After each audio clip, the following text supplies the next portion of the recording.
হাত অৰিজিতে এইবাৰ হাতত হবাতোকৈ শক্তিশালী মাৰণাস্ত্ৰ এটমিক ডিছইণ্টিগ্ৰেটৰ কাৰ্বাইনটো ল'লে আৰু তাৰ পাছত বন্দীশালৰ সন্মুখৰ বেৰখনৰ এচুকলৈ লক্ষ্য কৰি পুছ বাটন টিপিলে।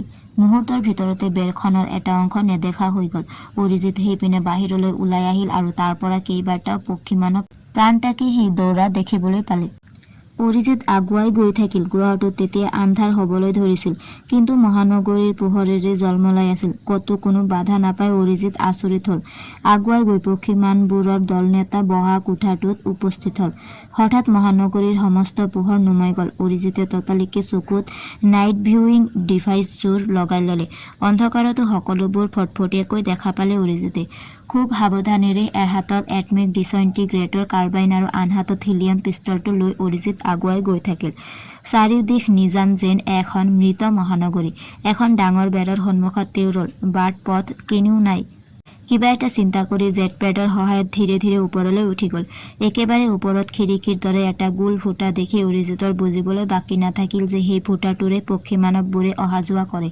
সেই পথেৰেই তেওঁ বেৰখন পাৰ হ'ল আৰু এটা ডাঙৰ কোঠাত সোমাল। কোঠাটো যথেষ্ট ডাঙৰ আৰু ওখ। জেটপেডৰ সহায়ত সি বহু সময় উপঙি থাকি কোঠাটোৰ চাৰিওফালে চকু ফুৰালে। কোঠাটোৰ ভিতৰত যেনি তেনি এজাক পক্ষীমানৱ কুচিমুচি হৈ বহি থকা অৰিজিতৰ চকুত পৰিল। সিহঁতে তাক দেখা নাছিল। পুৰুষ নাৰী অনেক। সিহঁত এনেদৰে বহি আছিল যেন সিহঁত অন্ধহে। এঠাইত পক্ষীমানৱবোৰত নেতাজনকো বহি থকা সি দেখিলে। দলনেতাজন এনেদৰে বহি আছিল যেন মেকুৰীৰ ভয়ত দিশহাৰা হৈ পৰাৰ নিগনিটোহে। পক্ষীমানৱবোৰৰ স্বভাৱ আৰু প্ৰকৃতিয়ে তাক অবাক কৰিলে। সি এই ৰহস্য উদ্ঘাটন কৰিবলৈ দৃঢ় প্ৰতিজ্ঞ হ'ল আৰু সময় খৰচ নকৰি ততালিকে নেতাজনলৈ লক্ষ্য কৰি হিলিয়াম পিষ্টলটো টোঁৱালে। ট্ৰিগাৰ টনাৰ লগে লগে এটা মৃদু শব্দ হ'ল। সেই শব্দত পক্ষীমানৱবোৰ উচপ খাই উঠিল। আনহাতে সিহঁতৰ দলনেতাজন অজ্ঞান হৈ মাটিত বাগৰি পৰিল। অৰিজিত তললৈ নামি আহি দলনেতাজনৰ ওচৰতে ৰ'ল আৰু তেওঁ কান্ধত তুলি লৈ ওপৰলৈ উঠিল। যি পথেৰে সি ভিতৰ সোমাইছিল সেই পথেৰে পুনৰ বাহিৰ ওলাল। দলনেতাজনক লৈ অৰিজিত উৰি আহি পুষ্পক যানখনত উপস্থিত হ'ল। হঠাৎ এনেদৰে এটা পক্ষীমানৱক লৈ তাত উপস্থিত হোৱাত আটাইয়ে আচৰিত হ'ল। এইজন পক্ষীমানৱৰ ৰজা, এওঁৰ সৈতে মই কথা পাতিম, সেইকাৰণে তাক লৈ আহিছোঁ। ইহঁত বৰ ভয়াতুৰ। ভয়ৰ মাজেৰেই ইহঁতে জীৱন নিৰ্বাহ কৰে। এই বুলি কৈ অৰিজিতে পক্ষীমানৱটোক বিচনাত শুৱাই দিলে। আটাইয়ে পুংখানুপুংখকৈ পক্ষীমানৱৰ দলনেতাজনক চালে। ইয়াৰ জ্ঞান ঘূৰি আহোঁতে কিছু সময় লাগিব। ইতিমধ্যে গ্ৰহটোত ৰাতি পুৱাবৰে সময় হৈছে। তোমালোকে অলপ জিৰণি লোৱা, অৰিজিতে আটাইকে উদ্দেশ্যি ক'লে। পক্ষীমানৱৰ দলপতিজনৰ জ্ঞান অহাৰ আগে আগে অৰিজিতে অডিঅ'থৰ ট্ৰেন্সক্ৰিপশ্যন যন্ত্ৰটোৰ হেডফোন এটা দলপতিৰ কাণত পিন্ধাই দিলে। কিছু সময়ৰ পাছত দলপতিয়ে জ্ঞান ঘূৰাই পালে আৰু নিজৰ বান্দিত্বৰ কথা জানি ভয়ত চিঞৰি উঠিল। ভয় নাই বন্ধু, আমি কিবা অপকাৰ কৰিম বুলি তোমাক ইয়ালৈ অনা নাই। আমাক তুমি বন্ধু হিচাপে গ্ৰহণ কৰা। অৰিজিতে কোৱা কথাবোৰ অডিঅ'থৰ ট্ৰেন্সক্ৰিপশ্যনৰ জৰিয়তে পক্ষীমানৱৰ দলপতিয়ে বুজি পালে আৰু অবাক হৈ অৰিজিত হতলৈ চালে। ভয় নাই, আমি কোনো অপকাৰ নকৰোঁ। আমাক তুমি বন্ধু হিচাপে গ্ৰহণ কৰা। তোমাক ইয়ালৈ আনিছোঁ একমাত্ৰ তোমালোকৰ বিষয়ে কিছু কথা জানিবলৈ, অৰিজিতে পুনৰ ক'লে। কিন্তু তোমালোক কোন? ক'ৰ পৰা আহিছা? ভয় ভয়কৈ পক্ষীমানৱৰ দলপতিয়ে সুধিলে। আমি আহিছোঁ পৃথিৱীৰ পৰা। সূৰ্য নামৰ নক্ষত্ৰৰ তৃতীয় গ্ৰহটোৰ নাম হৈছে পৃথিৱী। সৰ্বমুঠ 9টা গ্ৰহ, অনেক গ্ৰহাণুপুঞ্জ লৈ আমাৰ সৌৰজগত। আমি পৃথিৱীৰ পৰা এই যানখনৰ দ্বাৰা বিশ্বজগত পৰিভ্ৰমণত ওলাইছোঁ। তোমালোকৰ এই গ্ৰহত পদাৰ্পণ কৰাৰ পূৰ্বে আমি বিশ্বজগতৰ আন আন গ্ৰহতো পদাৰ্পণ কৰি আহিছোঁ। আমাৰ কোনো অসৎ অভিপ্ৰায় নাই। আমি মাথোন শান্তি বিচাৰোঁ, বিশ্বজগতৰ আন গ্ৰহৰ সৈতে মিলি থাকিব বিচাৰোঁ। এতিয়া তোমাৰ কথা কোৱা, এই গ্ৰহৰ নাম কি? এই গ্ৰহত আন কোনো প্ৰাণী নাই নেকি? তোমালোক সংখ্যাত ইমান নগণ্য কিয়? এই গ্ৰহত একমাত্ৰ এইখনেই মহানগৰী নেকি? এই মহানগৰীত যিখিনি প্ৰাণী আছে তাৰ বাহিৰে আৰু ক'তো কোনো জীৱ নাই নেকি? অৰিজিতে ক'লে। পক্ষীমানৱৰ দলপতি খন্তেক নীৰৱ হৈ ৰ'ল আৰু তাৰ পাছত ধীৰে ধীৰে ক'বলৈ ধৰিলে। এই গ্ৰহটোৰ নাম পিপকু, লিমা নক্ষত্ৰৰ দ্বিতীয় গ্ৰহ। এসময়ত এই গ্ৰহ অনেক প্ৰাণীৰে পৰিপূৰ্ণ হৈ আছিল। প্ৰকৃততে এই গ্ৰহৰ প্ৰথম শ্ৰেণীৰ প্ৰাণী ৰেমছসকলৰ আজি এজনো নাই। তেওঁলোক সকলো নিশেষ হৈ গ'ল। আমি এই গ্ৰহৰ দ্বিতীয় শ্ৰেণীৰ প্ৰাণীহে। আমাক বাৰ্মছ বুলি কোৱা হয়। ৰেমছসকলৰ অনুগ্ৰহতে আমি বাচি আছিলোঁ। আমি তেওঁলোকৰ সংৰক্ষিত প্ৰাণীহে আছিলোঁ। আমি যি মহানগৰীত বাস কৰিছোঁ সেয়া সকলো ৰেমছসকলৰ নিৰ্মিত। আমি পাহাৰে পৰ্বতে বাস কৰা প্ৰাণীহে আছিলোঁ। সচৰাচৰ আমি গুহাত থাকোঁ। ৰেমছসকল আৰু গ্ৰহৰ অন্যান্য প্ৰাণীবোৰ কেনেকৈ নিশেষ হ'ল? অৰিজিতে প্ৰশ্ন কৰিলে। আমাৰ লিখা নক্ষত্ৰৰ তৃতীয় গ্ৰহ হেৰাছতো প্ৰাণী আছে। তেওঁলোক এই পিপকুৰ ৰেমছ সকলোতকৈ অনেক শক্তিশালী। ৰেমছসকলৰ লগত যুদ্ধ কৰি হেৰাছৰ প্ৰাণীবোৰে অদ্ভুত অদ্ভুত অস্ত্ৰেৰে এই গ্ৰহৰ সকলো প্ৰাণীকে নিশেষ কৰি পেলালে। তেওঁলোকে পিপকুত এনে কিছুমান মাৰণাস্ত্ৰ নিক্ষেপ কৰিছিল যাৰ ফল বহুকালৰ পিছলৈকো পিপকুত চলি আছিল। গছ-গছনিবোৰ সম্পূৰ্ণ নোহোৱা হৈ গৈছিল। সাগৰ মাটি সকলোৰে প্ৰাণী মৰি সজি শেষ হৈ গ'ল। আমি বাচি থাকিলো কাৰণ আমি মাটিৰ তলত গাঁত খান্দি থাকোঁ। বছৰৰ আধাখিনি সময় এই গ্ৰহটো বৰফত পোত গৈ থাকে। সেই সময়ছোৱা আমি গাঁতৰ ভিতৰত সোমাই থাকোঁ। গাঁতবোৰ বৰফে ঢাকি পেলায়। তেনে একে সময়তে হেৰাছৰ প্ৰাণীবোৰে আক্ৰমণ কৰিছিল। অৱশ্য আমাৰ মাজৰো অনেক প্ৰাণী মৰিছিল। আমি সংৰক্ষিত প্ৰাণী, এনেয়ে আমি সংখ্যাত কম। ৰেমছৰ অনুগ্ৰহতে বাচি আছিলোঁ। আমাক দুষ্প্ৰাপ্য জ্ঞানী জীৱ স্বৰূপে তেওঁলোকে সংৰক্ষণ দিছিল। আমাক ৰেমছৰ কোনোবাই হত্যা কৰিলে তেওঁলোকে হত্যাকাৰীক মৃত্যুদণ্ড পৰ্যন্ত দিছিল। আমাৰ গ্ৰহৰ এই গছ-গছনিৰ পাতবোৰ হালধীয়া নাছিল, কিন্তু সেই যুদ্ধৰ পাছত যিবোৰ গছ-গছনি থাকিল আৰু নতুনকৈ যিবোৰ গজিল, সকলোৰে হালধীয়া আৰু ৰংচোৱা হ'ল। আমি বিশেষকৈ গছৰ ফল-মূল, পাত, সৰু সৰু কীট-পতংগ খাই বাচি থাকোঁ। এইবোৰৰ অভাৱ ঘটাত আমাৰো বহুতো খাদ্যৰ অভাৱত মৰিল। ৰেমছসকলে ব্যৱহাৰ কৰা ঘৰ-দুৱাৰ, যন্ত্ৰপাতিবোৰ এতিয়া আমি বাচি থকাবোৰ ব্যৱহাৰ কৰিবলৈ শিকিছোঁ। হেৰাছৰ প্ৰাণীবোৰ তাৰ পৰাহে এই গ্ৰহলৈ আহিছে নেকি? অৰিজিতে সুধিলে। সিহঁত আহিয়েই থাকে। সিহঁতে এই গ্ৰহৰ পৰা মাটি খান্দি অনেক কিবা-কিবি লৈ যায়। পক্ষীমানৱৰ দলপতিয়ে ক'লে। তোমালোকে বাধা নিদিয়া কিয়? আমি বাধা কেনেকৈ দিম? শক্তিশালী ৰেমছসকলে তেওঁলোকৰ লগত নোৱাৰিলে। আমিতো নগণ্য। সিহঁতে এতিয়াও আমাৰ ওপৰত আক্ৰমণ চলায়। আমি নিশাৰ অন্ধকাৰত সমূলি দেখা নাপাওঁ। তোমালোকে অন্ধকাৰত দেখা নোপোৱা? অৰিজিতে আচৰিত হৈ সুধিলে। নাপাওঁ। অৰিজিতে গৌতম আদিত্যহঁতলৈ চালে। এই বিশ্বজগতত কিমান ধৰণৰ, কিমান প্ৰকৃতিৰ প্ৰাণী আছে। এনে নিৰীহ প্ৰাণীও যে থাকিব পাৰে ভাবিবই নোৱাৰি। অলোকে ক'লে, বন্ধু, তোমাক আমি এতিয়া তোমাৰ ঠাইত থৈ আহোঁগৈ ব'লা। তুমি তোমাৰ প্ৰজা বন্ধুক আমাৰ কথা বুজাই ক'বা, যাতে তেওঁলোকে আমাক সহজভাৱে ল'ব পাৰে। এটা দুখ থাকি গ'ল আমাৰ, এই গ্ৰহৰ মূল প্ৰাণী ৰেমছসকলক আমি দেখা নাপালোঁ। এইবুলি অৰিজিতে দুখন কেৰিয়াৰ চিপ সাজু কৰিবলৈ অলোকক নিৰ্দেশ দিলে। ইতিমধ্যে পক্ষীমানৱৰ দলপতি অৰিজিতহঁতৰ ওচৰত যথেষ্ট সহজ হৈ পৰিছিল। অৰিজিতে পুষ্পকযান আৰু তেওঁলোকৰ সমস্ত বস্তু দলপতিক দেখুৱালে। দলপতিয়ে সেইবোৰ বিস্ময়েৰে নিৰীক্ষণ কৰিলে। অৱশেষত অৰিজিতে পক্ষীমানৱৰ দলপতিক কেৰিয়াৰ চিপত উঠাই পূৰ্বৰ ঠাইলৈ লৈ গ'ল। পক্ষীমানৱবোৰে সিহঁতৰ দলনেতাক ঘূৰাই পাই অতিশয় আনন্দিত হ'ল। দলনেতাই সিহঁতক সকলো কথা বুজাই ক'লে। পক্ষীমানৱবোৰৰ ভয় লাগিল। সিহঁতৰ আগ্ৰহ অনুৰোধত অৰিজিতে তেওঁলোকৰ পুষ্পকযান, ফাইণ্ডাৰ, এক্সামিনাৰ, কেৰিয়াৰ চিপ আদি যান উৰুৱাই দেখুৱালে। তদুপৰি বিভিন্ন ধৰণৰ মাৰণাস্ত্ৰবোৰৰ শক্তি দেখি সিহঁত আচৰিত হ'ল। অৰিজিতহঁতেও গোটেই মহানগৰীখন ঘূৰি পকি চালে। এই গ্ৰহৰ সত্য অধিবাসী ৰেমছসকলৰ অৱশিষ্ট নিদৰ্শন আছিল। তেওঁলোকে যুদ্ধ বিগ্ৰহ ভাল নেপাইছিল। সেয়ে মাৰণাস্ত্ৰ আদি আৱিষ্কাৰ কৰাতকৈ আন উন্নয়নমূলক কামতহে সময় নিয়োজন কৰিছিল। গ্ৰহটোৰ অভ্যন্তৰভাগ সোণ আৰু মূল্যৱান ধাতু আদিৰে ঠাই খাই আছে। সেইবোৰৰ লোভতে হেৰাছসকলে পিপকু আক্ৰমণ কৰিছিল। এটা কথা আচৰিত নেলাগেনে ছাৰ? গৌতমে অৰিজিতক সুধিলে। কি? অৰিজিতে প্ৰশ্ন কৰিলে। একেটা গ্ৰহতে ৰেমছ আৰু বাৰ্মছ নামৰ দুই ধৰণৰ সভ্য জাতিয়ে বাস কৰিছিল। দুয়োটা জাতিৰ মাজত আচৰিত বুজাপৰা। গৌতমে ক'লে, পৃথিৱীত যদি মানৱ জাতিৰ সমান্তৰালভাৱে আন এটা এনে সভ্য জাতি থাকিলেহেঁতেন, কি হ'লহেঁতেন? ভাস্কৰে হাঁহি সুধিলে। কটা-মৰা কৰি মৰিলহেঁতেন। অলোকে উত্তৰ দিলে। ঠিকেই, হয়তো এটা জাতিও বাচি নাথাকিলেহেঁতেন। অৰিজিতে সমৰ্থন কৰি ল'লে।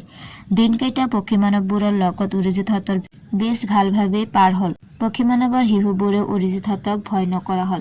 সিহঁতেও বুজি পালে যে এওঁলোক প্ৰকৃততে শত্ৰু নহয়। অৱশেষত সেই গ্ৰহৰ হিচাপত 15 দিন থকাৰ পাছত অৰিজিতহঁতে পিপকু গ্ৰহৰ পৰা চিৰবিদায় ল'বলৈ স্থিৰ কৰিলে।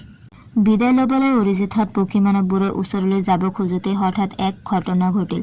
সমগ্ৰ মহানগৰীত বিপদ সংকেত বাজি উঠিল। লগে লগে পক্ষীমানৱবোৰে যেয়ে য'ত আছিল আটাইয়ে যেনি তেনি লুকাবলৈ চেষ্টা কৰিলে। মুহূৰ্তৰ ভিতৰতে এক হুলস্থুল লাগিল। অৰিজিতহঁত আচৰিত হ'ল। অৰিজিত ততালিকে পক্ষীমানৱৰ দলনেতাৰ ওচৰলৈ গ'ল। দলনেতাজনৰ প্ৰাণ বচোৱাৰ ভয়ত যেনি তেনি লৰি ফুৰিছিল। তুমি এনেদৰে ভয়ত কিয় পলাই ফুৰিছা? অৰিজিতে সুধিলে। হেৰাছবোৰ আহিছে। সিহঁতৰ চকুত ধৰা পৰিলে ৰক্ষা নাই।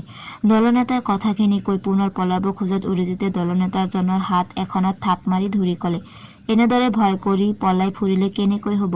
এদিন দেখিছোঁ তোমালোকো এই গ্ৰহৰ পৰা নোহোৱা হৈ যাবা।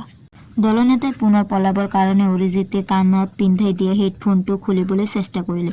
অৰিজিত আৰু ভাস্কৰ দুয়ো এক প্ৰকাৰ জোৰ কৰিয়ে দলনেতাক ধৰি পুষ্পক যানখনলৈ লৈ আহিল। সিহঁতে দেখিলে আমাক মাৰি পেলাব। দলনেতাই ভয়ত কঁপি কঁপি ক'লে, তোমালোক এনেদৰে জীয়াই থকাতকৈ মৰি যোৱাই ভাল। ইমান ভয় কিয় কৰিছা? সিহঁত ক'ত আছে দেখুৱাই দিয়া, আমি যুদ্ধ কৰিম সিহঁতৰ লগত, অৰিজিতে ক'লে।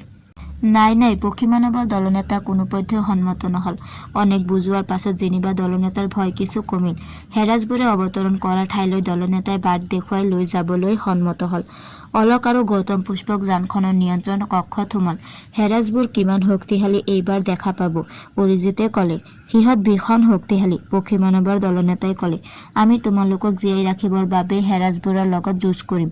যদি এই যুঁজত আমাৰ প্ৰাণো যায়, আমাৰ কোনো আক্ষেপ নাথাকিব।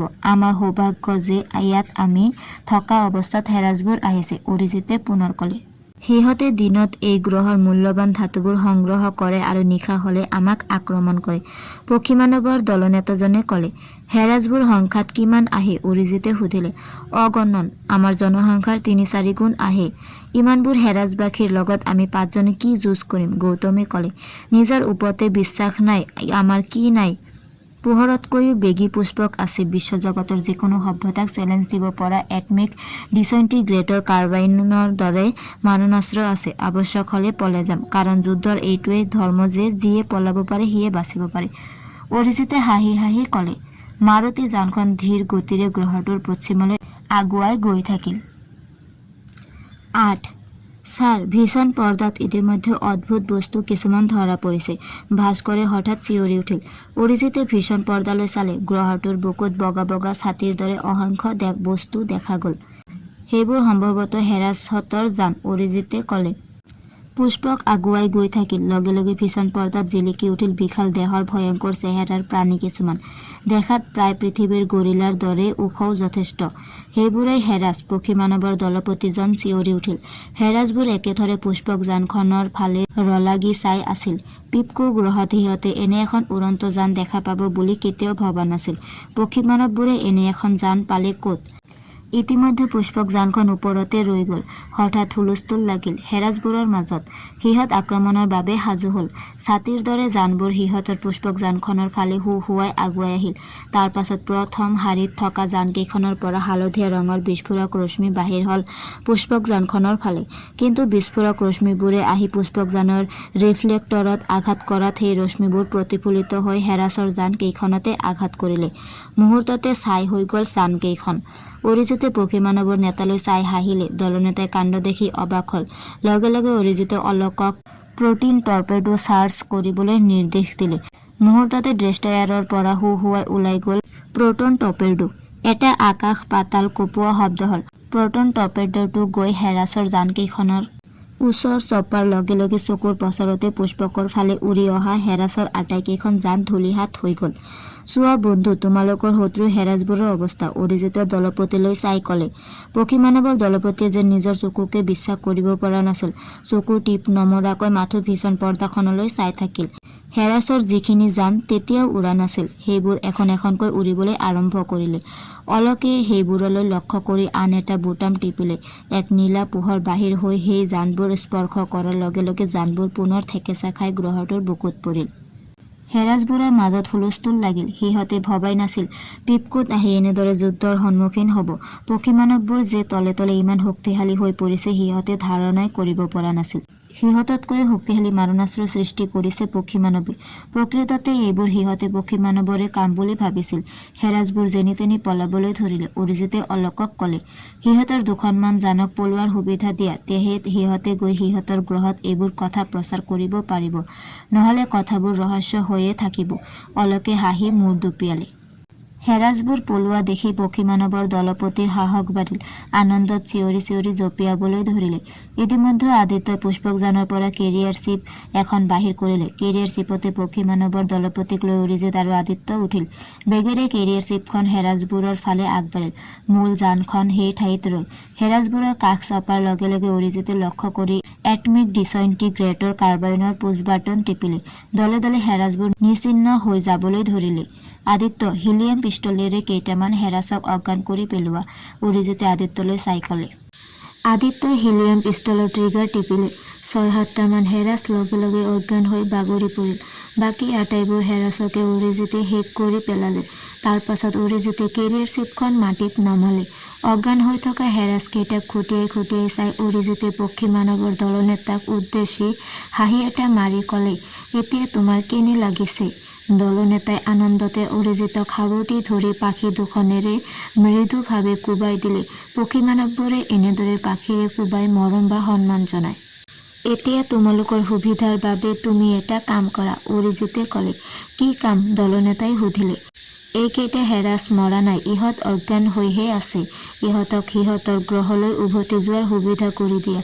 তেহে ইহঁতে নিজৰ গ্ৰহত গৈ এই কথা প্ৰচাৰ কৰিব পাৰিব। ইহঁতে জ্ঞান ঘূৰাই পোৱাৰ লগে লগে কি কৰিবা মই কওঁ শুনা।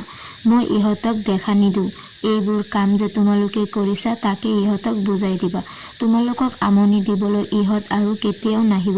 এতিয়া বলা। অৰিজিতহঁত উভতিল। অজ্ঞান হৈ থকা হেৰাছকেইটা তাতে পৰি ৰ'ল। গ্ৰহটোৰ সময়ৰ হিচাপত সম্পূৰ্ণ এদিনৰ অন্তত হেৰাছবাসীৰ এজন এজনকৈ আটাইয়ে জ্ঞান ঘূৰাই পালে। ইমানবোৰ হেৰাছবাসীৰ মাত্ৰ ৭জনহে জীৱিত আছিল। সিহঁতে ইজনে সিজনৰ মুখলৈ চালে। সন্মুখলৈ চাওঁতেই চকুত পৰিল সমস্ত পক্ষী মানৱবোৰ। পক্ষী মানৱৰ দলনেতা সদৰ্পে সিহঁতৰ সন্মুখলৈ আগুৱাই গ'ল। হেৰাছবাসীসকল। অডিঅ'থত ট্ৰেন্সক্ৰিপশ্যনৰ জৰিয়তে পক্ষী মানৱৰ দলনেতাই হেৰাছবোৰৰ লগত কথা পাতিবলৈ চেষ্টা কৰিলে। তোমালোকে আমাক কি বুলি ভাবিছা? আমাৰ আৱিষ্কৃত শক্তিশালী মাৰণাস্ত্ৰৰে তোমালোক আৰু তোমালোকৰ সমস্ত যান আমি নিশ্চিহ্ন কৰি দিলোঁ। মাত্ৰ তোমালোক কেইজনক বচাই ৰাখিছোঁ যাতে হেৰাছলৈ গৈ আমাৰ বিজয় বাৰ্তা শুনাবলৈ পাৰা। ভৱিষ্যতে কেতিয়াও এই গ্ৰহত পদাৰ্পণ কৰাৰ কথা নাভাবিবা, নহ'লে সকলোকে নিশেষ কৰি পেলাম। তোমালোক কিমান দুৰ্বল তাৰ প্ৰমাণ পালা। এটা নিশা ইয়াত তোমালোকক অজ্ঞান কৰি ৰখা হৈছিল। ভৱিষ্যতে এই গ্ৰহৰ পৰা যদি এচিকটা পদাৰ্থ নিবলৈ চেষ্টা কৰা তোমালোকে যেনেদৰে এই গ্ৰহৰ ৰেমছসকলক নিশ্চিহ্ন কৰি দিলা, আমি নিশ্চিহ্ন কৰি দিম তোমালোকক। আকৌ প্ৰমাণ চাব খোজা নেকি? কোৱা, তোমালোকে ৭জনৰ ভিতৰত কাক নিশ্চিহ্ন কৰিব লাগে? পক্ষী মানৱৰ দলনেতাই প্ৰশ্ন কৰিলে। হেৰাছকেইজনে ভয়ত ইজনে সিজনৰ মুখলৈ চালে। পক্ষী মানৱবোৰৰ মাজত লুকাই থকা অৰিজিতে এটমিক ডিছইণ্টিগ্ৰেটৰ কাৰ্বাইনৰ পুছ বাটন টিপি এজন হেৰাছক মুহূৰ্ততে অদৃশ্য কৰি পেলালে। তাকে দেখি পক্ষী মানৱবোৰে আনন্দতে পাখি কোবাই কোবাই নাচিবলৈ ধৰিলে। বাচি থকা হেৰাছ ৬জনৰ অৱস্থা তেতিয়া পানীত হাঁহ নচৰা।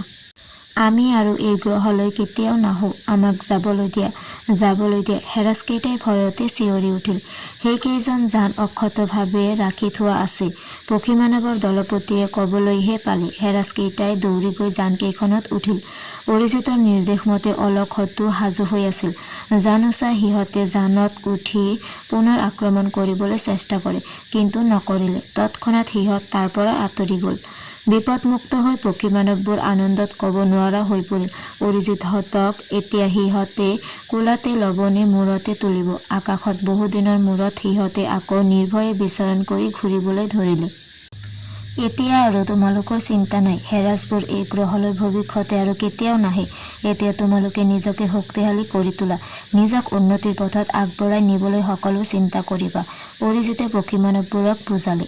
হেৰাছবোৰক খেদাৰ পাছতো অৰিজিতহঁত সেই গ্ৰহত আৰু কিছুদিন থাকিল। পক্ষী মানৱবোৰে অৰিজিতহঁতৰো এটা গ্ৰহতে থকাৰ উদ্দেশ্য নহয়। এই বিশ্বজগতত কিমান গ্ৰহ আছে, কিমান ৰহস্য আছে, সকলোবোৰৰ ৰহস্য জনাৰ হাবিয়াস আছে সিহঁতৰ। জীৱনৰ শেষ নিশ্বাসো পেলাব এই ৰহস্যৰ মাজতে। অৱশেষত অৰিজিতহঁতে বিদায় ল'লে। দুখৰ আৱেগেই ভৰিল পক্ষী মানৱবোৰৰ মন।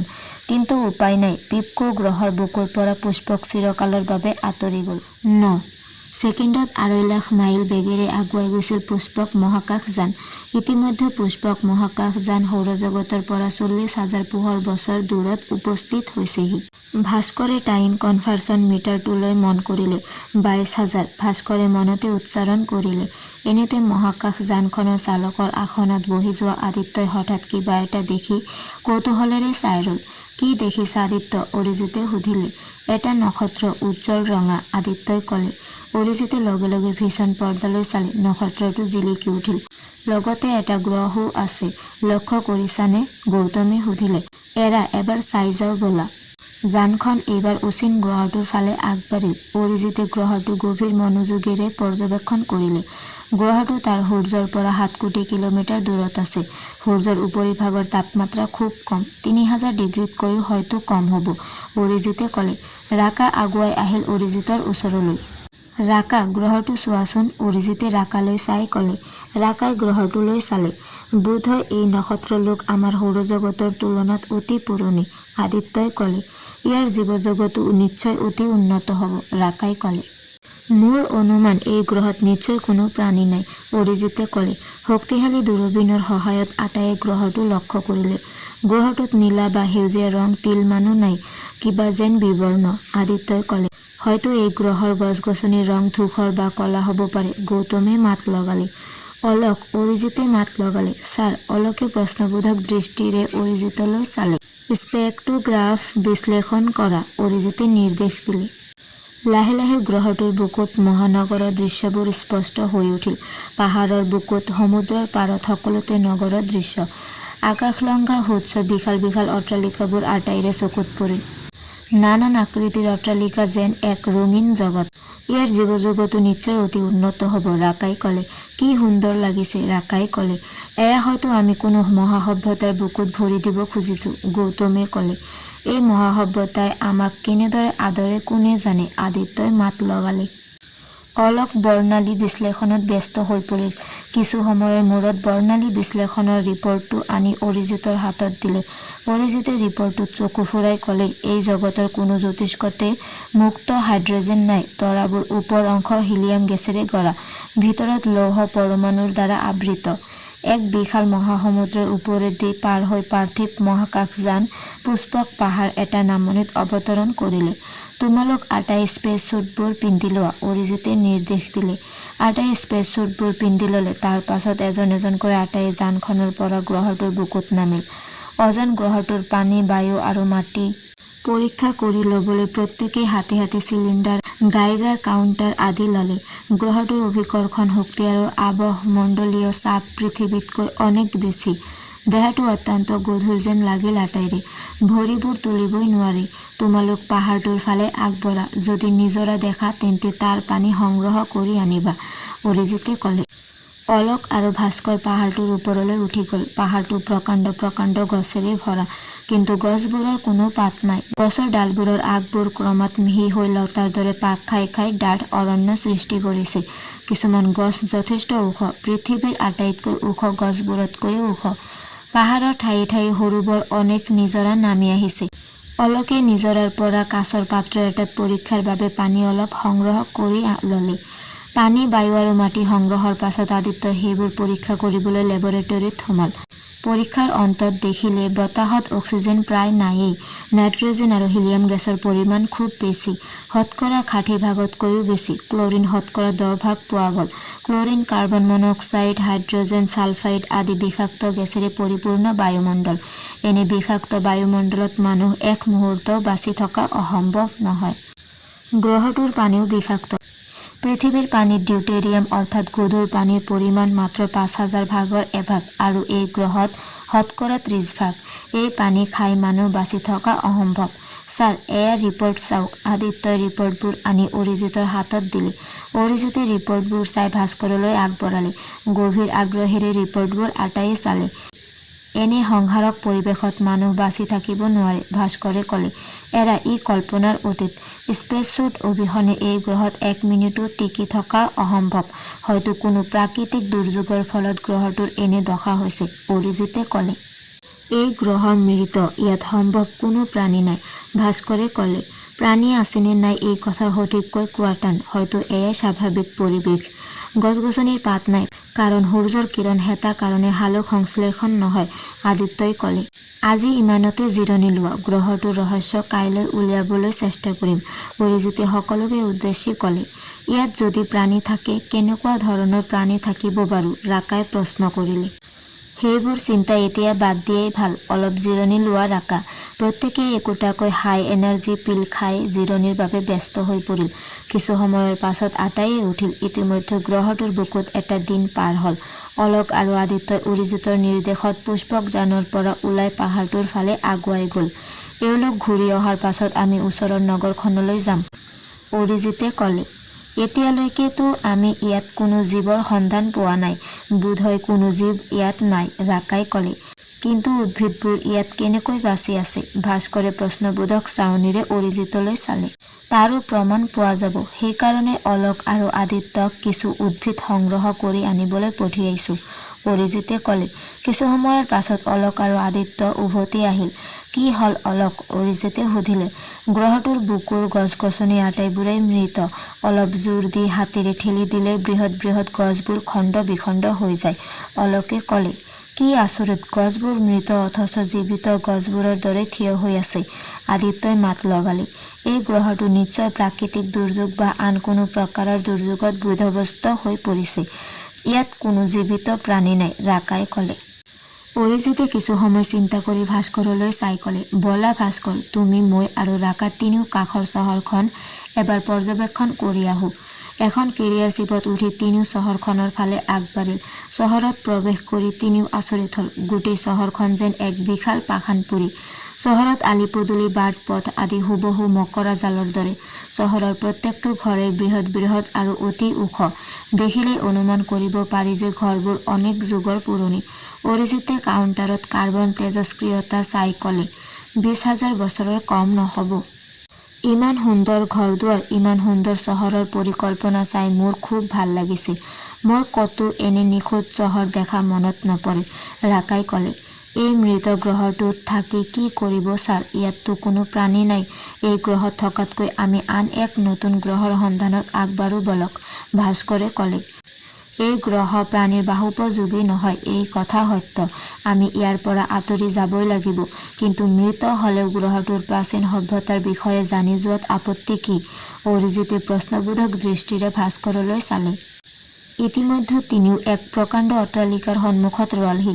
অট্টালিকাটো প্ৰায় 15-20 একৰ মাটি জুৰি আছে। এনে বৃহৎ আকাৰৰ অট্টালিকা দেখি তিনিও আচৰিত হ'ল। অধীৰ কৌতূহলেৰে তিনিও অট্টালিকালৈ সোমোৱা পথটোৰ ফালে আগবাঢ়িল। কিন্তু তোৰণটো পাৰ হ'ব খোজোতেই হঠাৎ এখন বিশাল দুৱাৰে বাটটো বন্ধ কৰি দিলে। আটাইয়ে অবাক হৈ ইজনে সিজনৰ মুখলৈ চালে আৰু সৰ্বশক্তি প্ৰয়োগ কৰি দুৱাৰখন ঠেলি খুলিবলৈ চেষ্টা কৰিলে। কিন্তু এক চুলিমানো লৰচৰ নহ'ল দুৱাৰখন। অৰিজিত দুৱাৰখনৰ পৰা কেইখোজমান পিছুৱাই আৰু ৰাকা আৰু ভাস্কৰকো পিছুৱাই আহিবলৈ নিৰ্দেশ দিলে। তিনিও আঁতৰি অহাৰ লগে লগে দুৱাৰখন আপোনা আপুনি মেল খাই গ'ল। অটমেন্স, নিখুঁত চাইবাৰনেটিক ছিষ্টেম, কোনো পাৰদৰ্শী লোকে ৰিম'ট কণ্ট্ৰল কৰিছে, অৰিজিতে ক'লে। অৰিজিতহঁত তিনিও পুনৰ আগুৱাই গ'ল। দুৱাৰখন পুনৰ আগৰ দৰেই বন্ধ হৈ গ'ল। ছাৰ, অট'মেটিক কাৰ্বাইনৰ দ্বাৰা দুৱাৰখন ধ্বংস কৰি পেলাও নেকি? ভাস্কৰে সুধিলে। অনধিকাৰ প্ৰৱেশ কৰাটো আমাৰ উচিত নহ'ব, হয়তো ইয়াৰ পৰিণাম ভয়াৱহও হ'ব পাৰে। তেতিয়াহ'লে? ৰাকাই প্ৰশ্ন কৰিলে। আমাৰ ৰবট বাহিনীক পঠিয়াই চেষ্টা কৰি চাব পাৰোঁ, অৰিজিতে ক'লে। এইবুলি তিনিও উভতিব খোজোতেই হঠাৎ ভাস্কৰে কিবা এটা বস্তু দেখি আচৰিত হৈ চিঞৰি উঠিল। ছাৰ, কি হ'ল? সোঁফালে চাওক, ভাস্কৰে আঙুলিয়াই দেখুৱালে। অৰিজিত আৰু ৰাকাই সেইফালে চাই দেখে যে দুটা কিম্ভূত-কিমাকাৰ জীৱ কিছু আঁতৰত থিয় হৈ আছে। কাঁচ-কণীৰ দৰে গোল মূৰ আৰু দোলৰ দৰে পেটটোৰ বাহিৰে যেন আন কোনো অংগ-প্ৰত্যংগ নাই। এই অদ্ভুত ধাতৱ পোছাকেৰে সৰ্বাংগ আবৃত। নমস্কাৰ, এই গ্ৰহৰ বাসিন্দাসকল। আমি সৌৰজগতৰ পৃথিৱী নামৰ গ্ৰহটোৰ পৰা আহিছোঁ। আমি মহাবিশ্বৰ ৰহস্য উদ্ঘাটনকাৰী দল। তাৰ বাহিৰে আন কোনো উদ্দেশ্য আমাৰ নাই। অডিঅ'থ ট্ৰেন্সক্ৰিপশ্যনৰ সহায়ত অৰিজিতে চিঞৰি চিঞৰি কথাখিনি ক'লে। প্ৰাণী দুটাই কোনো উত্তৰ নিদি ততালিকে সেই ঠাইৰ পৰা আঁতৰ হৈ বেৰ এখনৰ আঁৰ হ'ল। অৰিজিতহঁত সেই ঠাইলৈ আগুৱাই গৈ প্ৰাণী দুটাক ক'তো নেদেখি পুনৰ উভতি আহিল। ক্ষন্তেক পাছতে ক'ৰবাৰ পৰা চিগাৰেটৰ বাকচৰ দৰে যন্ত্ৰ এটা উৰি আহি অৰিজিতহঁতৰ পিছ ল'লে। অৰিজিতহঁত ৰৈ গ'ল আৰু অবাক হৈ বস্তুটোলৈ চালে। বস্তুটোও লগে লগে ৰৈ গ'ল। আমাৰ পিছে পিছে এইটো কি বস্তু আহিছে? ভাস্কৰে আচৰিত হৈ সুধিলে। সৌৰমণ্ডলৰ পৃথিৱীবাসী, হঠাৎ যন্ত্ৰটোৰ পৰা শব্দকেইটা ভাহি আহিল। অডিঅ'থ ট্ৰেন্সক্ৰিপশ্যনৰ জৰিয়তে অৰিজিতহঁতে কথাবোৰ শুনি গ'ল। যন্ত্ৰটোৰ পৰা পুনৰ শব্দ বাহিৰ হ'ল। তোমালোক আমাৰ এই সৰু গ্ৰহলৈ যি কাৰণতে নাহা, অতি সোনকালে এই গ্ৰহ এৰিবলৈ নিৰ্দেশ দিয়া হ'ল, নহ'লে আমি তোমালোকৰ ওপৰত আন ব্যৱস্থা ল'বলৈ বাধ্য হ'ম। এই গ্ৰহ কোনো জৈৱ প্ৰাণীৰ বাবে নহয়। কথাখিনি শেষ কৰিয়েই যন্ত্ৰটো হুহুৱাই আঁতৰি গ'ল। ভাস্কৰ আৰু ৰাকাই অবাক হৈ অৰিজিতৰ মুখলৈ চালে। অৰিজিতো অবাক। এই গ্ৰহ জৈৱ প্ৰাণীৰ নহয়, ইয়াৰ মানে কি? ভাস্কৰে প্ৰশ্ন কৰিলে। সম্ভৱ আমি দেখা প্ৰাণী দুটা জৈৱ প্ৰাণী নাছিল, সিহঁত দুটা ৰবটহে আছিল হবলা।